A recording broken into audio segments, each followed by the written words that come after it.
nation, and a million faces formed together, made for elevation. And my soldier won't surrender faith. This like a fire that never burns to embers. The voice of the unheard. Love is the answer. I gotta speak it, believe it, that's how I feel inside. I can't sit here quiet. You can take my heart, you can take my breath when you pry it from my cold dead chest. This is how we rise up. Heavy as a hurricane, louder than a freight train. This is how we rise up.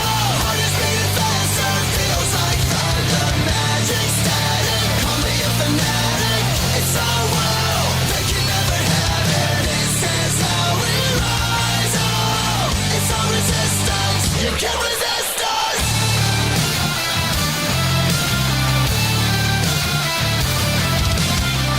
Can you hear me? Are you listening? Sleeping and the shadows could be making history. Through the fire, on the water, used to be a slave, but now you are a conqueror. They can take my heart, they can take my breath when they pry it from my cold dead chest. This is how we rise up. Heavy as a hurricane, louder than a freight train. This is how we rise up. Heart is beating faster, feels like thunder. Magic static, call me a fanatic. It's our world, they can never have it. This is how we rise up. It's our resistance, you can't resist us. We're rising up, rising up,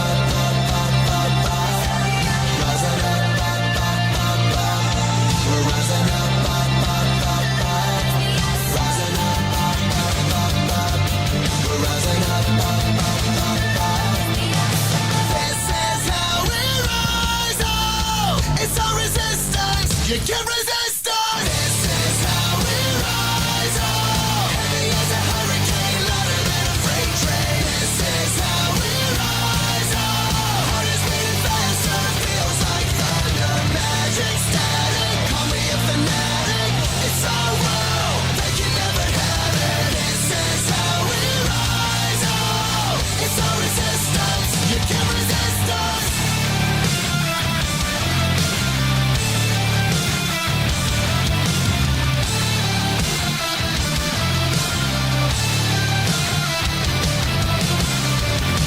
And welcome everyone to another episode of Straight Talk with Joe Vollano. I am glad you are here today. Listen, I'm a little irritated starting this show. Has nothing to do with politics, has nothing to do with the city, has everything to do with my hatred for college football. Has everything to do with it. But before I get into that, let's go through the formalities first. And for any of you college football fans out there today, you know exactly what I'm talking about. So I am Joe Vollano, I'm your host, your guiding light, guiding you through the craziness going on in this city and apparently in college football. You know, I hate college football for this specific reason that I don't think there's any clear structure to it. It's not like college basketball where, you know, you never know what's going to happen. College football is just not that way. And for me, it takes the fun out of it. But if you have thoughts on it, I do want to hear about it.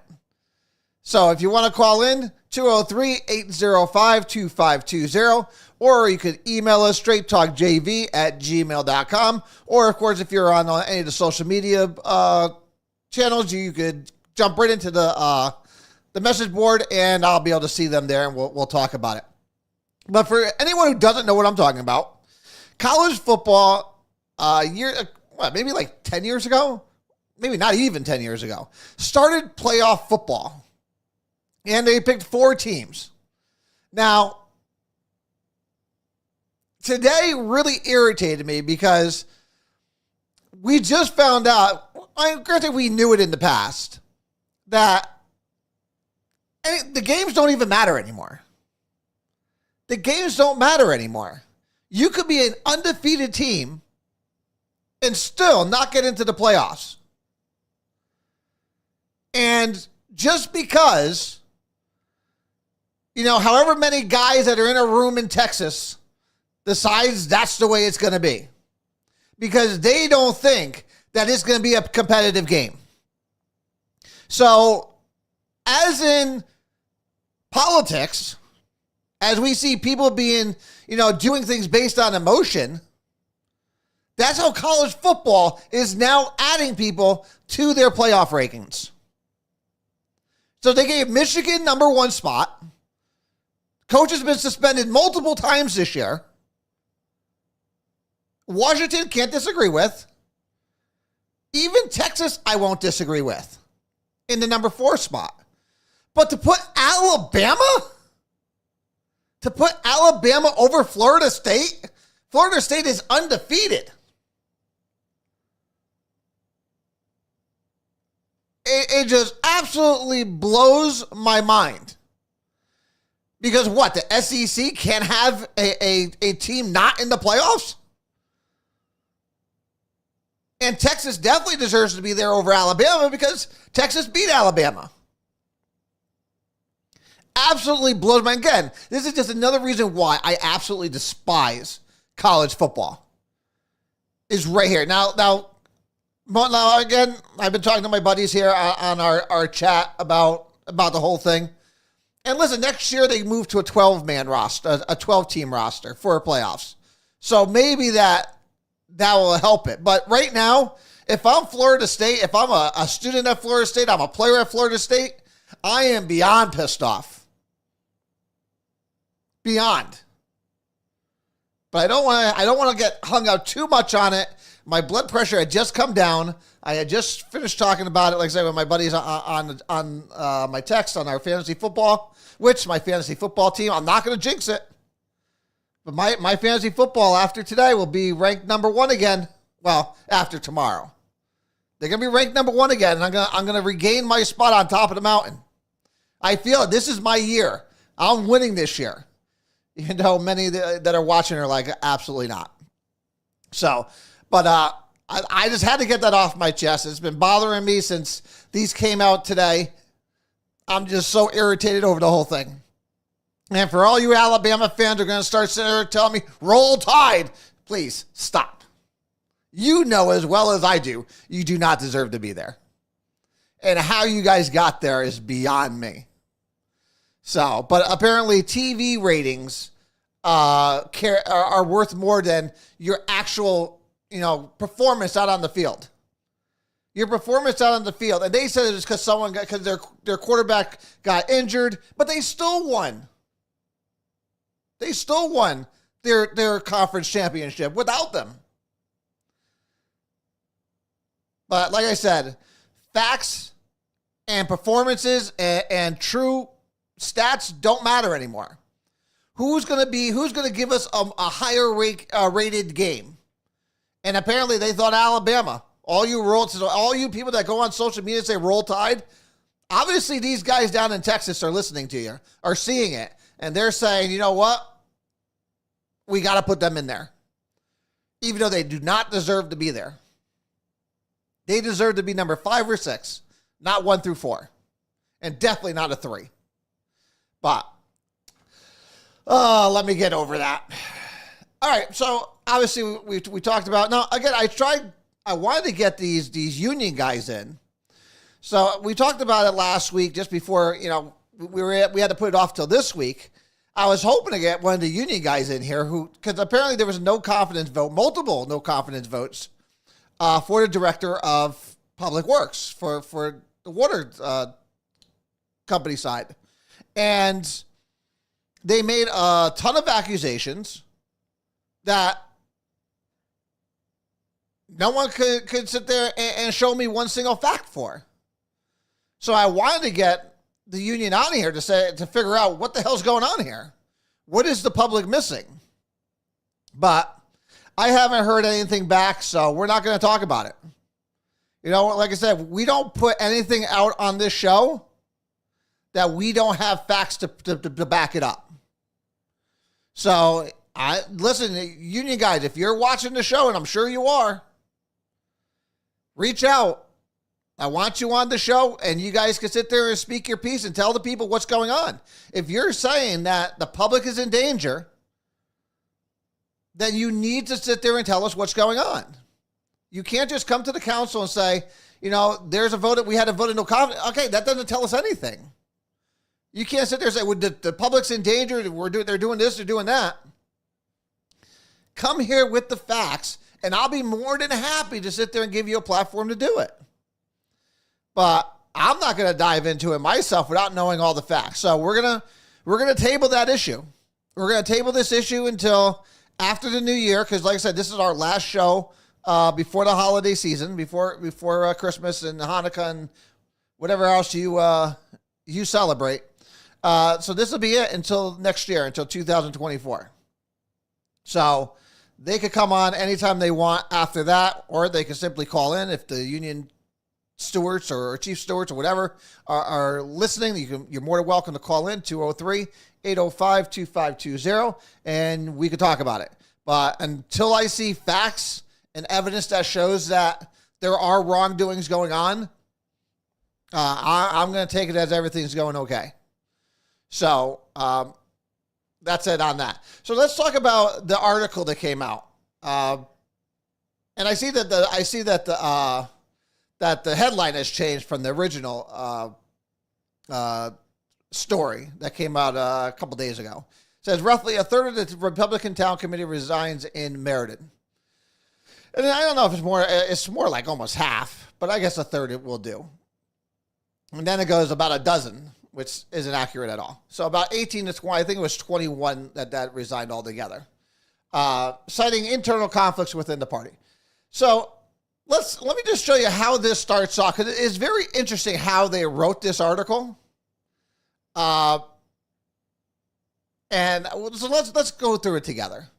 So Republicans picked up a seat on the city council, retained the majority on the Board of Ed during the election, but sharp disagreements over the direction of the party remained, according to Cariotti, who we had on the show a couple weeks ago, who ran unsuccessfully for an at-large one.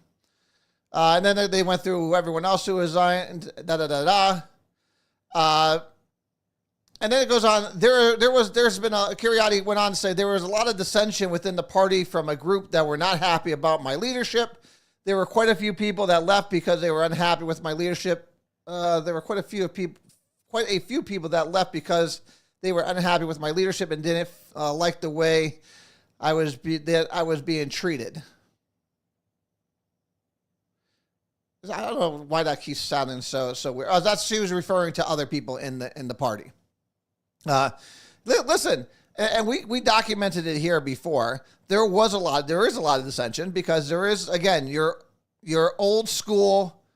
Well, see, Ed, that's a good point. Resignations had nothing to do with election results. Listen, if you're basing it off election results, you guys should be pretty happy because you did pick up a seat. You picked up a seat on the city council. So really, people should be excited about that, which is why I'm interested, Ed, I'm glad you brought that, because it comes down to how it's written, and I'm actually shocked by it. Because if you heard people like Mike Carabetta and Dan Brunet, who were on a couple weeks ago, they said, the party's not, but we've been winning. We've picked up seats pretty much every election for the last 3 cycles, including Mike Carabetta. Mike Carabetta was voted in 4 years ago. And then you had Ray Orlett that was voted in 2 years ago. And now you had Mike Carabetta reelected again, and you had Mike Zakaruski, who is joining on. So Republicans have made progress. So I don't see how they can sit there and say that there is no progress. And they can't sit there and say that they were just, and the now leadership of the RTC is saying, well, they were just bad candidates. They picked the candidates. They make it seem like they had no choice in candidates, which is why I find it so amusing, the way it's written and the way that they're trying to spin it, which was very interesting to me. And again, under her tenure, under Cariotti's tenure, they were recognized by the state for being one of the top parties, Republican parties in the state, especially when it came to fundraising, especially when it came to community outreach. So it's hilarious to me. And this one line here, where is it? Because I know I had a question about, according to Cariotti, the tension between she and senior members of the party has been escalated since she took over the position from former chair Sean McDonald. First of all, they're not the senior members. I hate to break that to you. They are not the senior members. They want to be called that. I don't know why. I don't even know why they would put that in there. They're not the senior members. People like Carl Davis is a senior member. People like Lenny Rich is a senior member. People like Guy Beeman is a senior member. Now, you can sit there and say some people have been there longer than others, which is fine. Mike Carabetta wouldn't be a senior member. He's only been there for 4 years. Dan Zabrowski would be a senior member. So people like Mike Carabetta's not a senior member. He's only been on the committee for 4 years. He only came on after the referendum because we knew we could use that to get him on the council. And what a disappointment that's been. So I don't get what they're saying, these senior members. Sean McDonald, another one. Sean McDonald's not a senior member. Lou Arada's not even a senior member. He left the party years ago, decades ago, and then came back only about 5-6 years ago. So I gotta say, I do love the way it's written and the way they're trying to portray themselves. I do find it somewhat entertaining. And to make it seem like they know everything that's going on. And we already proved that 2 weeks ago with the two counselors that came onto the show who friggin' knew absolutely nothing about what was going on, but wanted to come here and opine on it. And they were called out on it. That's not leadership. That's not leadership at all. That's stupidity. To come on a show and talk about things that you know nothing about and try to portray them that you do is stupidity. But that's what we got. But like I said, under Cariotti's tenure, you had number one fundraising. And again, and anyone who says that fundraising does not turn into wins is kidding themselves. It is not the end all be all, but it definitely freaking helps. Especially when you have these races that are so tight. And all these people sit there, oh, well, I only took $600 for signs. Yeah, but you got, the Republican Party spent $20,000 on digital ads, pamphlets, letters, mailers. So I don't know what they think, if it just happens. No, it doesn't happen. It takes money to do that. And it has shown results because you picked up seats every election over the last 3 cycles. And we've picked up the Board of Ed as the majority. So it's funny to me the way these people are trying to make it seem like progress hasn't been made. Now, I will agree with them on this point that there are going to be flare-ups.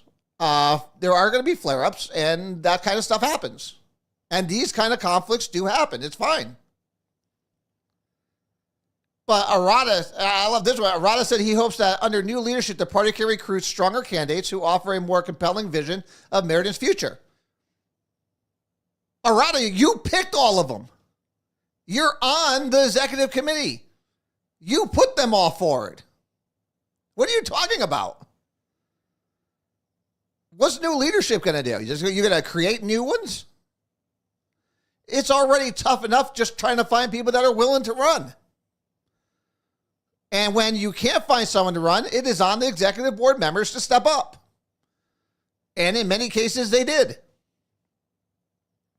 That is the job of a town committee, and that is the job of an executive committee. And I love this. We've got a core group of longtime members that are still intact. All individuals that are well-versed in city politics behind it and in the election, said Brunet. So you already heard Dan Brunet. You already heard him in his own words. If you haven't earned your stripes, don't listen. You can't come in here and try changing things. That's not the way it works. That's not the way it works around here. You can't come in here and try to change things. Your first 2 years to 4 years is just learning it. You can't come up with anything that you want to do to change it. I'm going to be the voice of reason. I'm just going to sit there and go along. That doesn't sound like leadership. That's not leadership.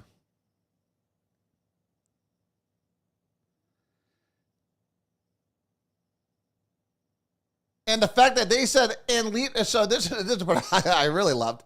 I think we'll do a great job moving forward. With any organization or group, you're going to have flare-ups from time to time. And leadership needs to take out the discord. Elaine Cariotti took out the discord. Ripped them of their leadership positions because that's what they deserved. Now, again, we talked about it when they were all here. I was totally against this move here of just a mass resignations. I was against that. I think the best way to do it is just to turn around and take them out from inside and start over. But you can't do that by doing a mass resignation. I don't think it was a good idea. And I stand behind that even still today. I still don't. Because I think it sends a message. It sends a message to the people out there in the public that you, again, remember, all town committee members are elected. And they're elected by all the Republicans. There's a caucus. Republicans come. They choose their 40 members that they want to represent them on the town committee. So you're elected by these people. So to resign, just do a mass resign, I didn't think was in the best interest. But again, no one listens to me anyway, which is fine. I don't care. I'll give my opinion, and people are free to do what they want.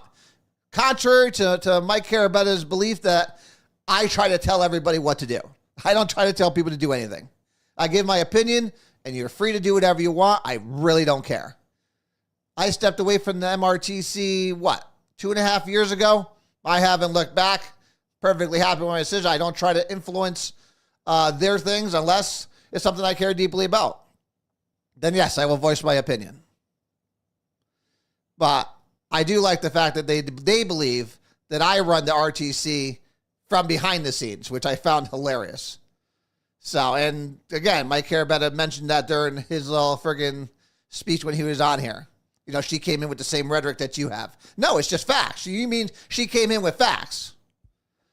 And people don't like facts. And again, this core group of members that are left don't like being questioned and don't like being, talked to or diminished. And definitely not by a woman, which is apparent. If you saw all the text messages that went back and forth.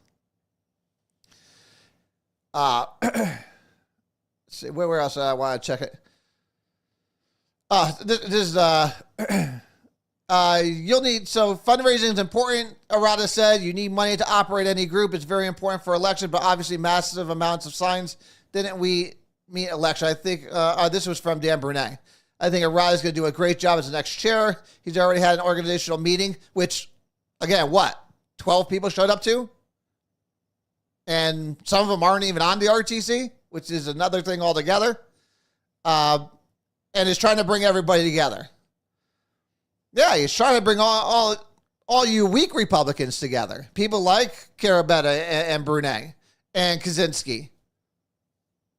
Yeah, those are definitely not the people you want leading the charge if you're trying to make change in the city. Because like I said, we've already heard them in their own comments. You can't do that. That's not what you're here for. You have to go with the flow. Go with the program, as he would say. Which, anyone who heard that, I don't know how anyone could vote for him ever again, to be completely honest. Because that's not what I want in a leader. And Cariotti went on to say that her leadership had been challenged continuously, even though she was elected to the post over McDonald's. She believed that she was upholding the values of the Republican Party and moving it in a positive direction through fundraising and other outreach efforts. Absolutely. The Puerto Rican festival Republicans were doing now, and doing a bunch of other things, trying to reach out to minority groups, which were never done before. And I thought it was a great opportunity for people to go out there and meet the Republicans. Again, if trying to do that kind of stuff is bad, well, then I don't know what these guys plan on doing. It's going to be very interesting to watch. There are a lot of good people at MRTC, and the ones that reside with me, they were supporters of the Republican Party. I'm very appreciative that they did resign, that they saw that there was a conflict and wanted a better party. And listen, I get that, but if you want a better party, you do it from within. You throw those bums out. That would have been the best way. Now you've given them control of the party, and since they were bad for the brand before, they're even going to be worse for the brand now and in the future. So I get it, and again, and I do prescribe to that notion that sometimes you just need to let the whole damn thing burn so you can build it back up. But I guess there is other ways of doing it that I would have been more on board with. But like I said, it is what it is, and it's done, and it should be. So this was my favorite part.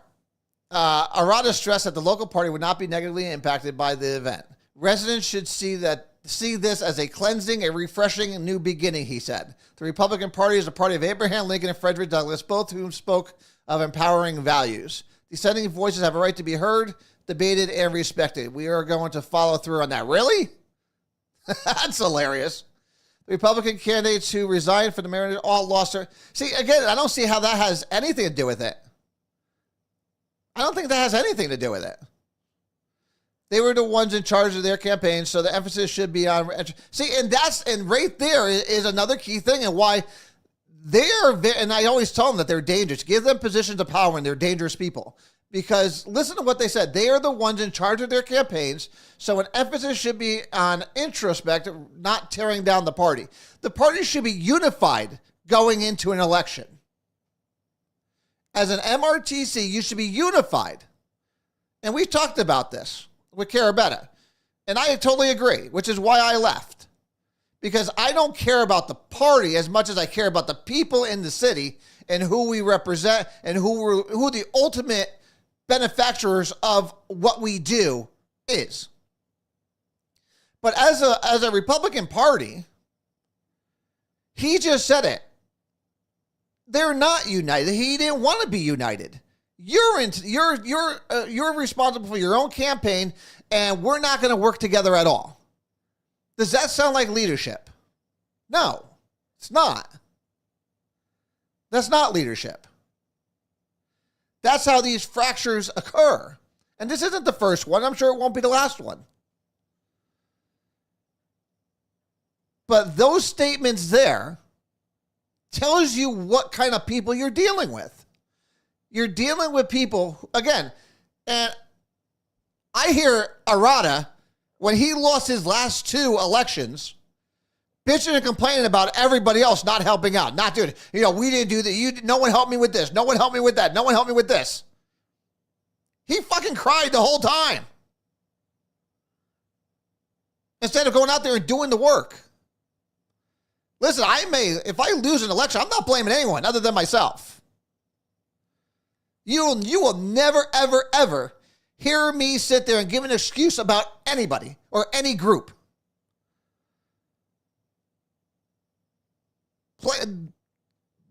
I would love to hear somebody sit there and tell me where I haven't.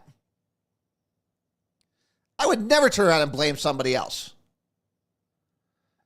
But to sit there and say that, you're responsible for your own campaign, while it may be true, but the RTC who nominated you and who endorsed you should be there by your side. But they don't care about anybody else other than themselves, which is all fine and dandy in my book. But don't sit there and say because they all lost their races why they're mad. They're not mad because they lost their races. The election had nothing to do with it. This has been going on since day one, and you heard Mike Carabetta say it. From day one, he had to trust it. can't trust a word that comes out of her mouth. Even though he couldn't point out one example other than she said that there is record turnout, which we posted the text from Sue Flynn, who told her just that, who is the register of voters. The problem is they just didn't like her because she didn't subscribe to their nonsense. And she wanted to build a party that was going to do more outreach, which they did. And they didn't like that she was successful at it. Especially since Sean McDonald almost lost the party 2 years ago because they forgot to file the paperwork. Because again, this core group that's in control now was in control then. And almost lost the party, and they had to petition. They had to go out and petition to get back on. But this is the leadership. And again, this is another reason why I would like to have seen Elaine finish out her term to make sure that the party is still intact. Because again, there is no guarantees right now. You have about a 50-50 chance that anything's going to be done properly. So, but we'll find out, I guess, because they do have a caucus coming up in January. So it'd be very interesting to see if everything gets put back. But I just find this hilarious. I found their wording and how they try portraying themselves humorous to me. Again, knowing that I know each of these people, and listen. I was one of the leading people that wanted change in the Republican Party 4 years ago. And I made no doubts about it. The party was stagnant. And I think Guy Beeman and his administration, who did a great job, built a party, had a nice solid core. But unfortunately, we were just stagnant. And we needed to find someone new who was younger, who could sit there and bring some life to the party. And I remember sitting at Banana Brazil with me, Sean, Lou, and Manny. Yeah, we used to be close, which is fine. Listen, I still have other than what they do and how they conduct themselves. Listen, I'm sure they're great people. I think they are great people. I think their politics are just a little fucked. I think they just care so much more about the party and themselves, like the Republican Party and themselves and where their position is in the party, and they want the power, than thinking about the bigger picture, which is the citizens of the city. And for me, that's always been my top priority. Always been my top priority is the citizens of the city. And are they being represented well? And are we doing the best we can to bring change that's going to better their lives, to make Marion a better place to live, work, and play, and to raise your children? That's always been my stance, and that's how I look at everything. Now, when Sean decided that, okay, and remember, believe it or not, at one time they wanted me to be chair. Do you think they would have been screwed then? I absolutely no. I am too outspoken, and again, I don't care as much about the party as I care about the people. Therefore, I can never be, and I'm too outspoken. You need a more diplomatic person. So Sean decided to do it, and Sean did great. We worked with Sean. We made sure things ran smoothly, and then the last 6 months of his administration, he started veering off into the craziness with Lou and Manny, and I was like, I can't be part of this, and I stepped back.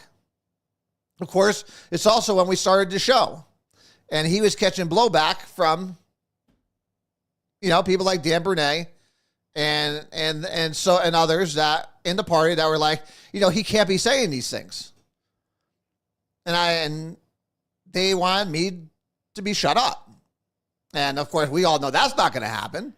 So I decided to walk away from the MRTC and do what I'm doing here. I still think to this day the best decision I've ever made.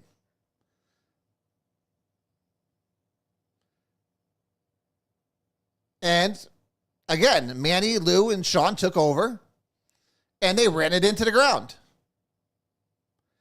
And then Elaine came in and saved it. No matter which way you want to try to twist it. No one can deny the successful administration of Elaine Cariotti, and I think it's tainted because she left. That's my feeling on it. Again, me and Elaine are BFFs. We're best friends. And I said, listen, this is nothing I don't tell her to her face. We're very honest with one another. When you're wrong, you're wrong, and I think she was wrong on this. But what's done is done. Now, where do you go forward? And apparently it looks like we're going to watch Lou and them run it back into the ground. So, but I just wanted to go through that. I wanted to get to some of your questions because they've been building up over the last month and a half. I think we haven't done emails in a while. I know I have responded to the emails. If you sent me an email, you did get the response. But I just want to go through some of them that I found interesting that I would like to say. And one of them, first one from Amy from Meriden. What's your ideal committee look like? My ideal committee looks like pretty much what we had. You want a group of 40, or I guess the ideal committee would be 40 people who are dedicated to making change to the city. And who are willing to hold other Republicans accountable for what they do, especially elected officials. And who want to do a lot of outreach. The only way to build the brand, to sit there and expand the party, is to be out there with the people. It's the only way. So my ideal committee would look like 40 people who are dedicated to the cause.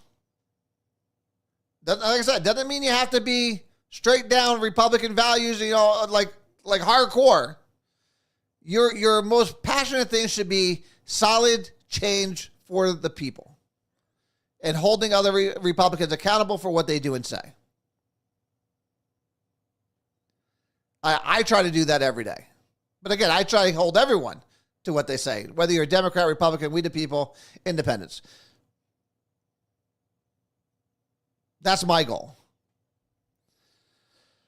Jerry from Cheshire, do incumbents in Meriden automatically get the nomination for the town committee, from the town committee? This is a tough one for me. Because unless you do something egregious, I would say normally yes. Like for me, if I was on the town committee, Mike Carabetta would never have gotten my vote. And I said that even here, that I would hope that somebody would primary him because his votes were detrimental to the Republican brand. And I think he makes Republicans look horrible. So do they normally get it? Yes. Do they have to? No. No, they don't have to. You don't have to give them the nomination just because they're an elected official. So, and listen, after hearing what they said 2 weeks ago, Dan Bernay's up for a re-election in 2 years. I'd be damned if I would ever give him a nomination. If he thinks that his only job is to be the voice of reason and to sit there and turn around and say, it is what it is. You can't, you don't know politics. We don't make change like that. No, that's not someone I want. That is not someone who Republicans should be looking for leadership. And I hope he's not leader next week when the new town council is inaugurated. I hope Republicans put in somebody else. Now, listen, I haven't seen a strong Republican yet. I'm still hoping Ray Orlett. I still got my fingers crossed on Ray Orlett that he's not a lost cause, that he is going to finally stand up for himself and stand up for the people and going to do the right things. I would like to see Ray be the minority leader. But Dan Bernay, no. I know he was very passive before, but after that conversation a couple weeks ago, no, he is in no position to be leading the Republicans in the town council. No. And I would suggest that Republicans find a new one. And I think at this moment in time, Ray Arlett would probably be the best bet. But we'll see what happens. You know, they're going to get to their caucus and they'll make a decision on their own. But again, this is where you went to. What's your ideal committee look like? The ideal committee would be putting your suggestions forward on who would be the best minority leader. Who would the town committee like to see be the minority leader? That's something that I would like to see the town committee do. And again, what that also does is it doesn't let these guys feel as comfortable as they have been. Listen, you heard what Carabetta said. He don't care what anyone says. He don't care what the Republicans say. Even though he's a Republican and he was elected as a Republican to put Republican values forward, he doesn't care. He doesn't care. And in fact, he said at that time when he was confronted, he's like, I don't listen to old white people or whatever it is. Grumpy old white people. The town committee should be a force to be reckoned with when it comes to their elected officials. Their elected officials have to earn the town committee's endorsements and support. And right now, our elected officials think they could do whatever they want, and the town committee's job should be to back them and to throw shade to them. They think you work for them instead of the other way around. So that's why, again, that ideal committee would be 40 people that are very knowledgeable on what's going on and not willing to take any crap and stand for what you believe in. Terry from Meriden. How do you fight against City Hall that apparently neither side wants to fix? Great point. Great point. And listen, it's obvious that neither side has any intention of trying to change anything in city politics, in City Hall. They don't. Again, you heard Dan. He said in his own words. I don't even have to. I don't have to speak for him. He spoke for himself. He spoke for himself. His only job is to be the voice of reason and try to save a little bit of money. Again, even though the perception is the reality. And the perception of of Republicans, Meriden Republicans, is that they're weak. And that they're not willing, they don't have the stomach to fight. And like I say all the time, why vote for a Republican if they're just going to act like a Democrat? We wonder why a ton of Republicans do not come out and vote.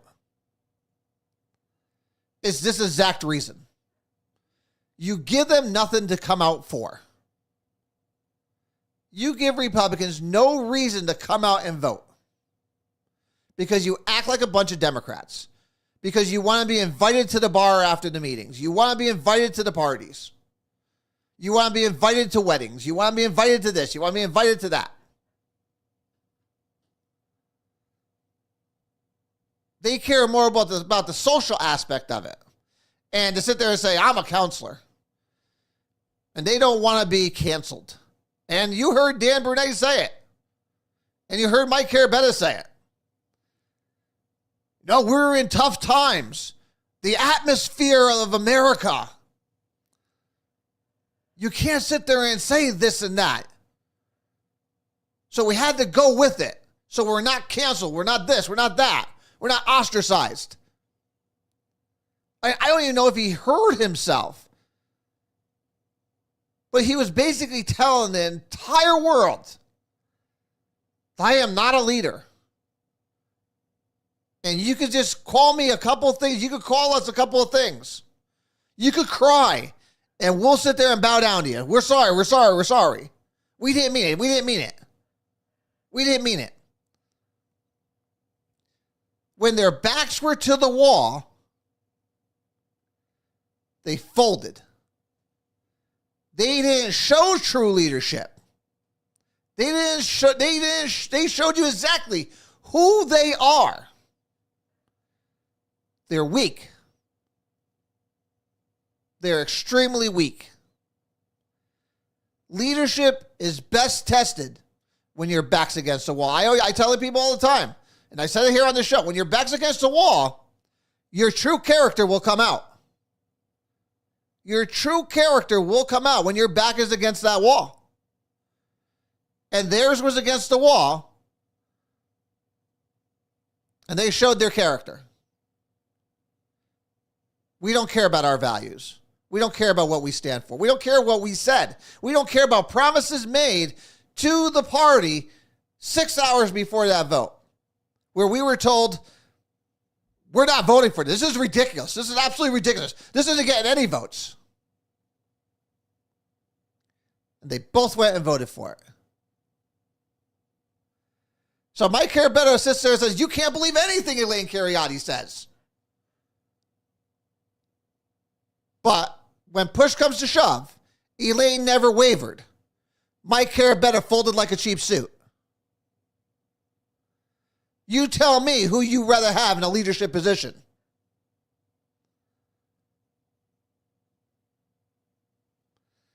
So, should incumbents get nominations? Not always.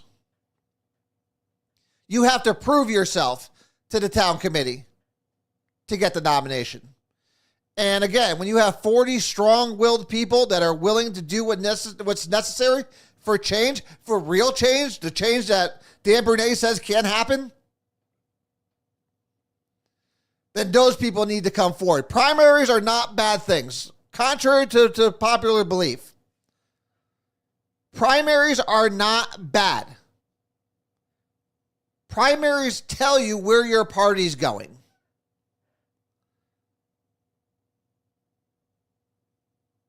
Which is why I sit there and I encourage primaries. I think they're good. I think it gets Republican values out there. Because, Terry, to your specific question, how can you fight a system that neither side actually wants to fix or change? So when you have city managers that are flipping cars and being intoxicated, you wonder why nothing happens. You answered your own question. Dan Bernay told you why nothing happens. You have to go with the program. We're the minority. We don't have any power, which is all more reasons to fight publicly and fight back against what they're trying to do. And not get in the car while they're driving off the cliff.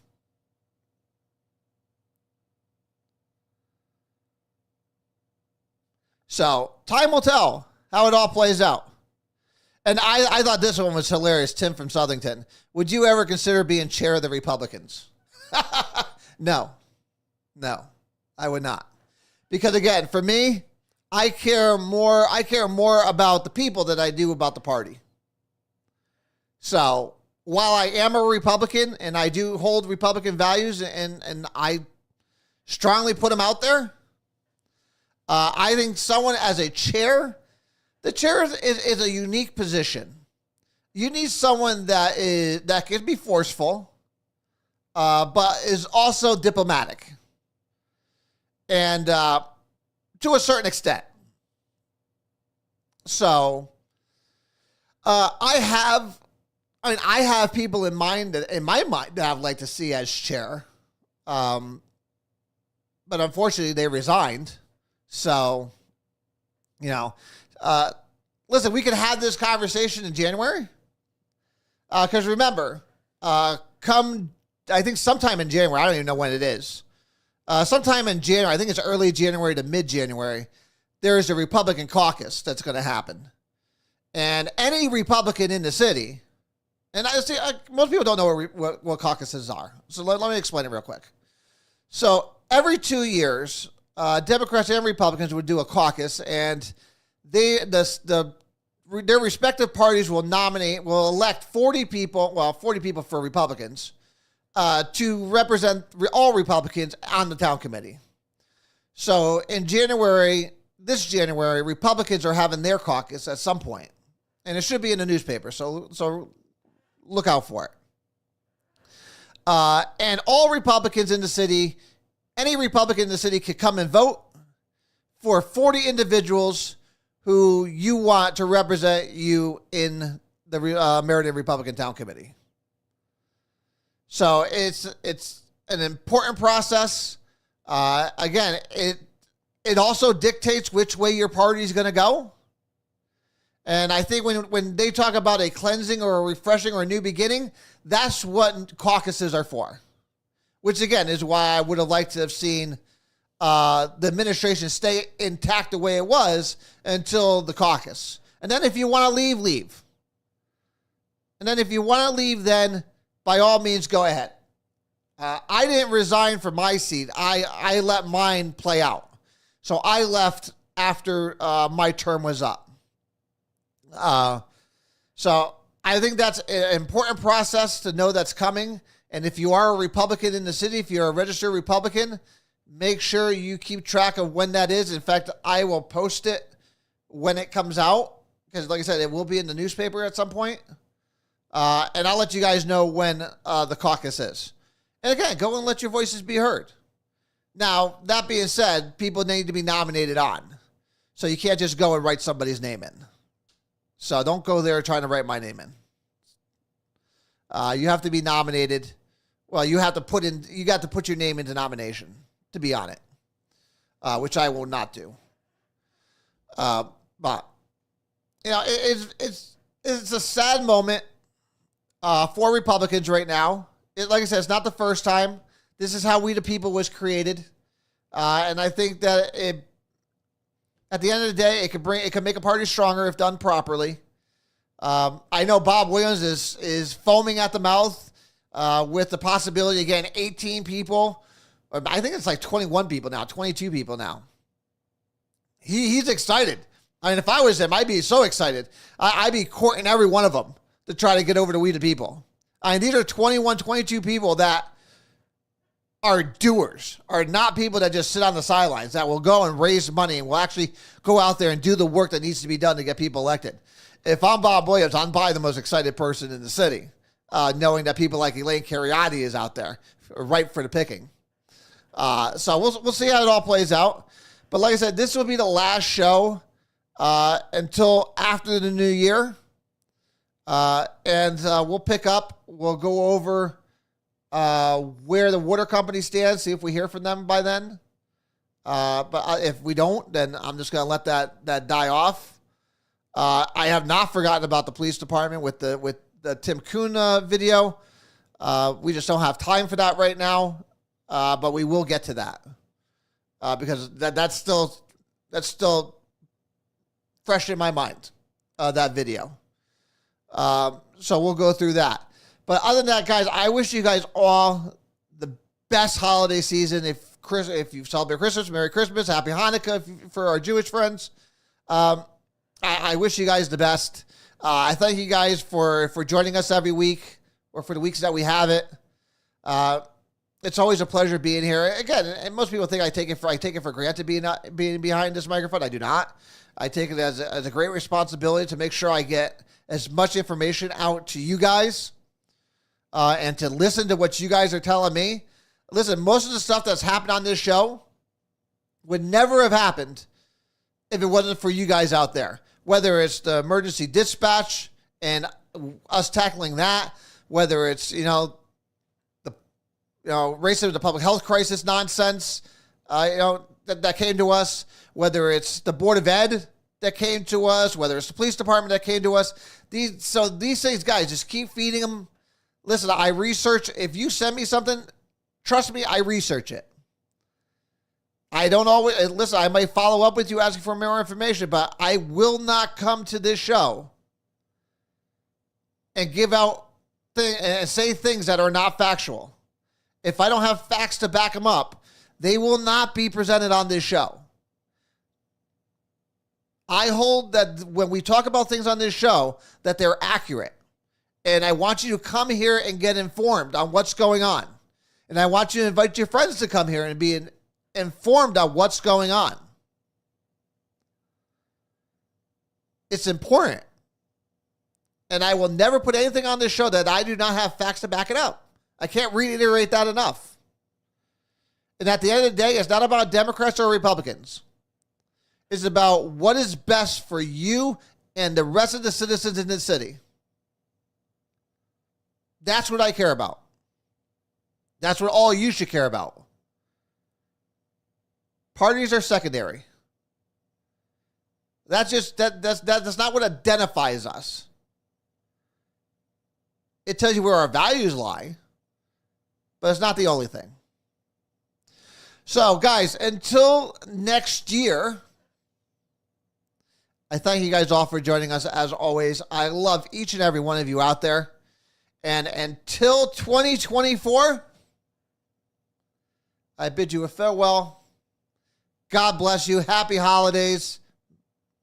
And of course, as always, God bless this amazing country of ours. It gives us the opportunity to be here and to do what we're doing right now. I love yous. Until 2024, good night.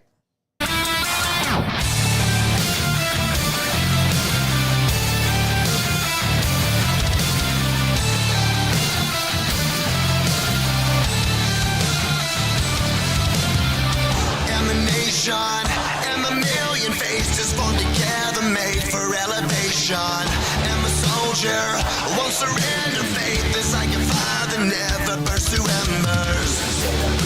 The voice of the unheard.